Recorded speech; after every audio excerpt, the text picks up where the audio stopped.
That's our YouTube channel. आज हम बात करने वाले हैं कार्तिक के कृष्ण पक्ष की राम एकादशी के बारे में। एक ऐसा व्रत जो हर पाप को दूर कर जीवन में सुख और शांति लाता है। युधिष्ठिर ने जब भगवान से पूछा कि इस महीने का सबसे पवित्र दिन कौन सा है, तब उन्होंने एक अद्भुत कथा सुनाई जिसे आज हम साथ में सुनेंगे। युधिष्ठिर ने पूछा, जनार्दन, कृपा करके बताइए कि कार्तिक के कृष्ण पक्ष में कौन सी एकादशी होती है? भगवान बोले, राजन, इस पक्ष में जो एकादशी आती है उसका नाम राम एकादशी है। यह परम पवित्र है और सभी बड़े बड़े पापों को हर लेती है। पूर्व काल में एक धर्मनिष्ठ और सत्य प्रतिज्ञ राजा थे, मुचकुंद। वे भगवान विष्णु के परम भक्त और न्यायप्रिय शासक थे। उनके राज्य में शांति, समृद्धि और धर्म का वास था। उनकी एक पुत्री थी, चंद्रभागा, जो नदी की तरह शुद्ध और शांत स्वभाव की थी। राजा ने चंद्रभागा का विवाह शोभन नामक राजकुमार से किया। एक दिन नगर में ढिंढोरा पिटवाया गया। एकादशी के दिन कोई भी भोजन नहीं करेगा। रात गहरी हो चली थी। राजकुमार शोभन चिंतित थे। उन्होंने कहा, प्रिय चंद्रभागा, नगर में सब उपवास रखेंगे। यदि मैं भोजन न करूं तो क्या मेरा शरीर यह सह सकेगा? चंद्रभागा ने विनम्रता से कहा, प्रभु, मेरे पिता के राज्य में एकादशी के दिन तो पशु भी भोजन नहीं करते। आप भी व्रत रखिए, यही उचित है। धर्म का पालन ही सबसे बड़ा बल है। राजकुमार शोभन ने मन ही मन दृढ़ निश्चय किया, धर्म का मार्ग कठिन हो सकता है, पर मैं इससे विचलित नहीं होऊंगा। व्रत का संकल्प लेकर वे रात्रि भर ध्यान मग्न रहे। सुबह का पहला सूरज उगा और उसी के साथ शोभन ने अपनी अंतिम सांस ली। किंतु उनका व्रत अधूरा नहीं था। उसकी पवित्रता ने उन्हें अमर पुण्य का वरदान दिया। व्रत के पुण्य प्रभाव से राजकुमार शोभन ने पाया एक दिव्य लोक।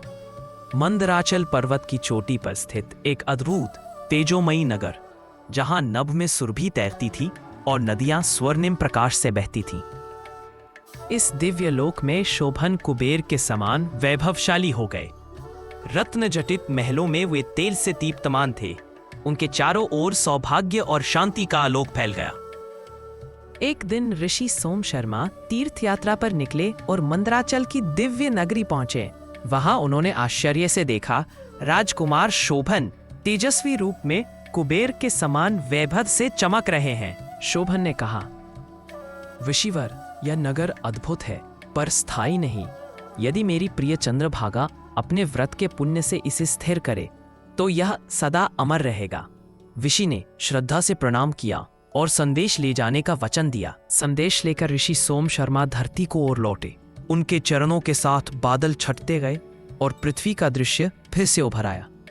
ऋषि सोम शर्मा ने लौटकर चंद्रभागा को सब बताया। तुम्हारे पति दिव्य लोक में है पर उनका नगर अस्थिर है। यदि तुम अपने व्रत के पुण्य से उन्हें सहायता दो तो ये स्थिर हो जाएगा। यह सुनकर चंद्रभागा के नेत्रों में श्रद्धा और संकल्प झलक उठा। ऋषि सोम शर्मा ने मंदराचल के समीप अपने आश्रम में मंत्रों का जप प्रारंभ किया। उनके मंत्रों और एकादशी के पुण्य प्रभाव से चंद्रभागा का रूप धीरे धीरे दिव्य होने लगा। दिव्य देह प्राप्त कर चंद्रभागा स्वर्णिम प्रकाश पथ पर मंदराचल की ओर चली। प्रत्येक कदम के साथ आकाश में भक्ति की गूंज फैलती गई। मंदराचल पहुंचकर चंद्रभागा ने अपने पति शोभन को देखा। दोनों के मिलन से दिव्य आनंद का प्रकाश पूरे लोक में फैल गया। यह व्रत केवल उनका नहीं बल्कि अनंत प्रेम का उत्सव बन गया। संध्या की शांत बेला में युधिष्ठिर ने विनम्रता से कहा, केशव, आपने जो व्रतों की महिमा समझाई वह अत्यंत प्रेरक है। कृपया बताइए, इस कथा का सार क्या है? भगवान श्री कृष्ण मुस्कुराए और बोले, रमा एकादशी वह व्रत है जो यदि श्रद्धा और भक्ति से किया जाए तो जीवन के सभी दुख मिटा देता है। यह व्रत भक्ति, संयम और कल्याण का प्रतीक है। अगर आपको यह वीडियो पसंद आया हो तो प्लीज़ इसे लाइक, शेयर करें और ऐसी ही और पवित्र कथाओं के लिए चैनल को सब्सक्राइब करें। धन्यवाद। शुभ एकादशी।